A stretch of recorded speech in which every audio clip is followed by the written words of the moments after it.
자, 이어서 커널 동기화 기법 중에 스핀락과 뮤텍스락과 관련된 그 예시 코드를 분석을 해 보겠습니다. 자, 여러분과 함께 보고 있는 함수 이름은요. qcom glink rx open ec라는 함수인데, 이 링크에 여러분이 가시게 되면은 이 함수의 구현부 코드를 보실 수가 있습니다. 자, 뭐 요 디렉토리 가시게 되면은 드라이버 rpmsg qcom glink native가 있는데요. 퀄컴 그 칩셋과 관련된 드라이버로 보입니다. 여기 뭐 G-Link라는 게 보이는데요. 그 G-Link는 지금 사실 사용이 되고 있는지 모르겠는데, 예전에 퀄컴 BSP에서 그 IPC 용도로 사용이 됐던 인터페이스를 G-Link라고 합니다. 제가 말씀드리는 IPC는요, 프로세스 간의 통신이 아니라 그 퀄컴 칩셋 내부에 있는 뭐 AP라든가 모뎀, 뭐 이런 여러 그 서브 시스템 간의 통신을 위해서 만든 인터페이스입니다. 여기 보시면 qcom이라고 되어 있죠. qcom, 제 퀄컴 이란 그 칩셋 업체에서 개발한 디바이스 드라이버는 이렇게 qcom이라는 요 접두사를 붙이는데요. 근데 전통적으로 퀄컴은 그 드라이버 코드의 함수를 정할 때 사실 qcom이 아니라 MSM이라는 그 접두사를 많이 사용을 합니다. MSM.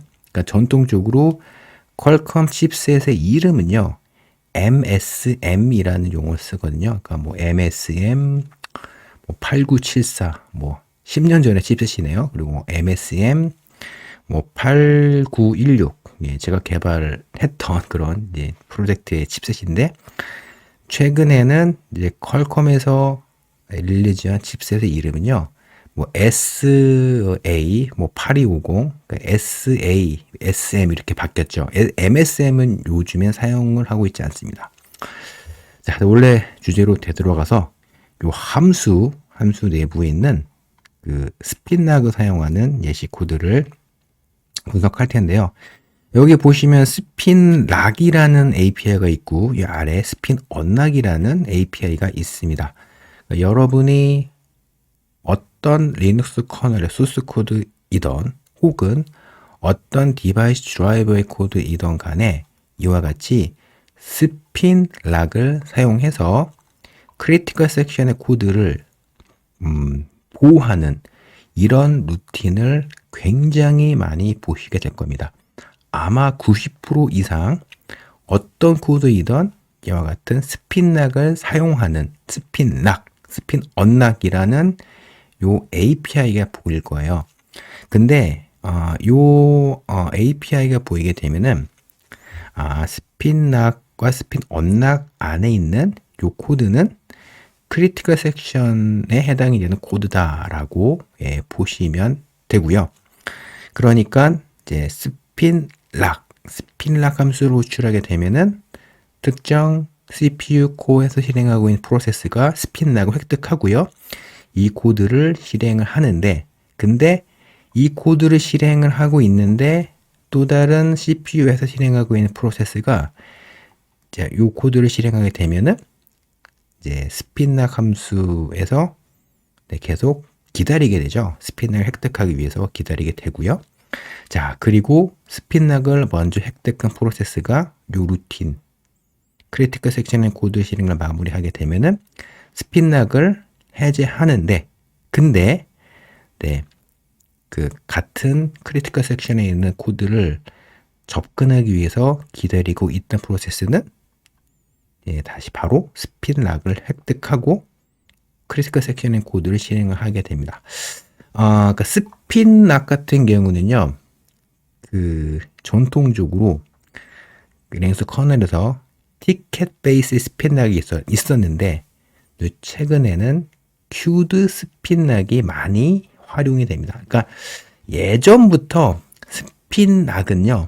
스핀락은 그 캐시 컨커러시 이슈라는 게 있어요. 그러니까 스핀락을 어떤 프로세스가 획득하게 되면은 다른 CPU 코어에서 실행하고 있던 프로세스가 스핀락을 이제 또 획득하려고 시도하면, 그러니까 예를 들어서 첫 번째 CPU 코어에서 어떤 프로세스가 스핀락을 획득을 했어요.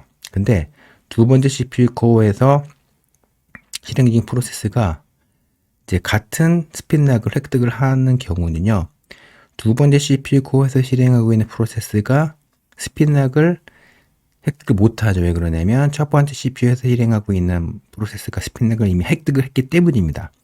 이럴 때는 두 번째 CPU 코어에서 실행하고 있는 프로세스는 스핀락을 획득하지 않고요, 계속 기다리게 돼요.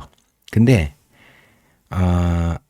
CPU 코어의 개수가 뭐 50개, 100개인 그런 상황에서는 여러 CPU 코어에서 실행하고 있는 프로세스가 스핀락을 획득하기 위해 기다리게 되면은 결국에는 어떤 문제가 발생할 수 있어요?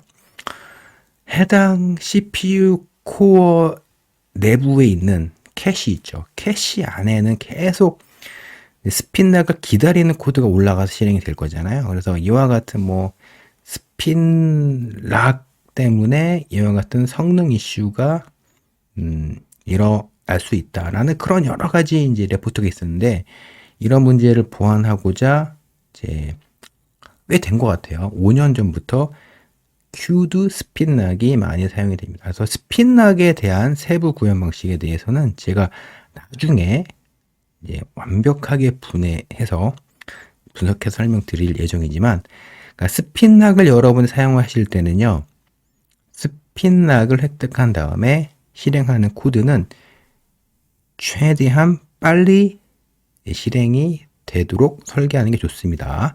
자, 그리고 스핀락 같은 경우는 인터럽트 핸들러에서 어떤 코드가 실행이 될 때 스핀락을 사용해서 크리티컬 섹션에 있는 코드를 보호를 하는 데 많이 사용이 됩니다.